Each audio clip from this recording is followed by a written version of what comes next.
2-3 વાક્યમાં ઉત્તર લખો. પ્રશ્ન 1. નર્મદા સ્નાન અંગેના લેખકના અનુભવો જણાવો. ઉત્તર.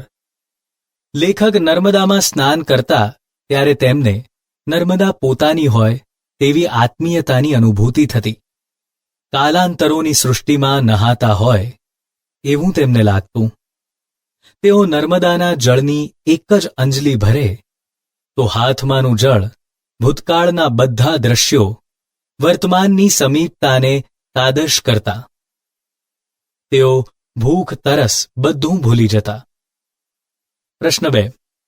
લેખક પોતાને ટચુકડા બુભુક્ષુ માછીમારો સાથે સરખાવે છે, કારણ કે. ઉત્તર.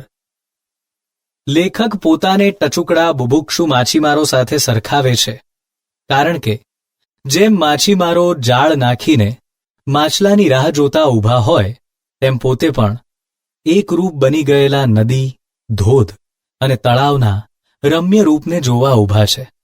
આ રૂપ એમના સાહિત્યનું પણ રૂપ બને છે.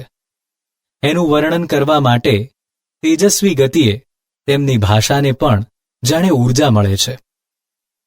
પ્રશ્ન 3.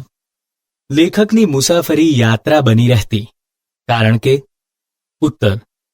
લેખકની મુસાફરી એમને માટે યાત્રા બની રહેતી, કારણ કે દરેક મુસાફરીમાં તેમની તમામ વૃત્તિઓ થરીઠામ થઈ જતી, ડાહીડમરી બની જતી. તેમને સૌંદર્યના અસ્તિત્વની શ્રેષ્ઠતા અને ભવ્યતા બંનેનો નજીકથી અને બારીક અનુભવ થતો. એમાં તેમનું પોતાનું અસ્તિત્વ ધીમે ધીમે નાનું થઈને સાવ ઓગળી જતું અનુભવાતું. પ્રશ્ન 4. ડાંગના આદિવાસીઓની મરણને ઉજવવાની રીત વિશે જણાવો. ઉત્તર. ડાંગના આદિવાસીઓ કોઈનું મરણ થયું હોય તો તેની નનામીને લગ્નયાત્રાની જેમ મોટું સરઘસ કાઢીને સ્મશાને લઈ જતા. તેઓ મૃત્યુના માનમાં રસ્તામાં ફટાકડા ફોડતા. ડાઘુઓ એની નનામીને ઊંચકીને આગળ ચાલતા. તેમની મરણને ઉજવવાની આ તાત્વિક રીત હતી. આ ભોળી પ્રજાને જાણે મૃત્યુ વિશે આવું જીવન સત્ય લાદ્યું હોય એ રીતે મરણની ઉજવણી કરતા. 7-8 વાક્યમાં ઉત્તર લખો. પ્રશ્ન 1. લેખકને અંકલેશ્વર શા માટે પ્રિય છે? ઉત્તર. લેખકના મિત્રો અંકલેશ્વરને મજાકમાં ગંદકેશ્વર કહે છે. તેમ છતાં એની દુર્ગંધ સાથે એમને એક ઘરોબો કેળવાઈ ગયો છે. અહીંના ભરૂચી નાકાથી બોરભાઠા થઈને આગળ જતા ભેખડવતી નર્મદા આવે છે. તેમણે અહીં ઉચ્ચાસને બેસીને અનેકવાર સૂર્યાસ્ત જોવાનો આનંદ માણ્યો છે. અસ્તાચળ પર્વત સુધી પહોંચેલો સૂર્ય આ ક્ષિતિજ જળવતી નર્મદાની સપાટી પર છેક એમના સુધી લાલ કાર્પેટ બિછાવી સ્વાગત કરતો હોય એવું તેમને લાગતું. તેઓ આ રાજમાર્ગ પર ટપ ટપ કરતા દોડીને નર્મદાને મળવા જતા ત્યાં તો એ લાલ કાર્પેટ ગાયબ થઈ જતી. નર્મદાનું આ રમણીય રૂપ ખાસ અંકલેશ્વરમાં જોવા મળતું. લેખકને આ ભેખડવતી નર્મદાને કારણે અંકલેશ્વર પ્રિય છે. પ્રશ્ન 2. આહવાની વનસંપદાના મનોહર રૂપનું વર્ણન કરો. ઉત્તર. આહવાની વનસંપદા મંત્રમુગ્ધ કરે તેવી છે. એની રંગરમણા અદ્ભુત છે. નીચે માનવ વસવાટની ઝાંખી કરાવતા ઘર લાલ પરણોના હોય તેવા લાગે છે. એ ઘર સુધી પહોંચવા માટેની ભૂખરી કેડી રસ્તો સાપના આકારની છે. સૂર્ય સાથે હરીફાઈ કરવા મથતા હોય તેવા સાગની અને જમીન પર પથરાયેલા ઘાસની પોતપોતાની લીલાશ છે.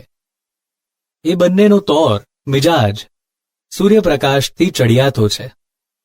આ દ્રશ્ય નયનરમ્ય છે. પવનની સાથે ઘુમરાઈને ઉપર વહી આવતા રંગ ગંધ અવાજના ત્રિવિધ રૂપની ઊંડા શ્વાસ લેવાથી સમગ્ર અસ્તિત્વમાં અનુભૂતિ થાય છે. પવનની જાદુઈ લાકડી ફરે ને આ દ્રશ્ય શ્રાવ્ય ચલચિત્રમાં પરિવર્તન થતું રહે. થોડા સમય પહેલા પડેલા વરસાદે આ રંગભૂમિના વાતાવરણને જ બદલી નાખ્યું હતું. પ્રત્યક્ષપણે નજરે જોવાથી એના અલગ જ સ્વાદનો અનુભવ થાય છે. વિશ્વની કોઈ પણ સ્પંદનશીલ ચેતનાને સ્પર્શે તેવી આહવાની વનસંપદાની મનોહર દુનિયા છે. પ્રશ્ન 3.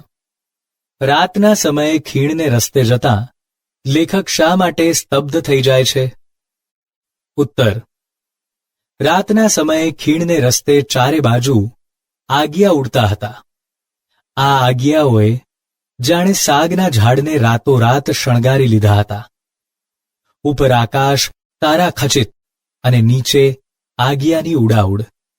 કવિ રાજેન્દ્ર શુક્લની પંક્તિમાં જણાવ્યા પ્રમાણે કેવળ સ્થાનનો જ ફરક હતો. મૂળમાં તો અજવાળું હતું.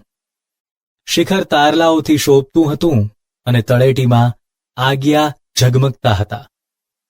અહીં તહીં ઉડાઉડ કરતા આગિયાઓએ અંધકારને શણગારીને એક મોઝેઇક બનાવી આપ્યું હોય એવું એ દ્રશ્ય હતું.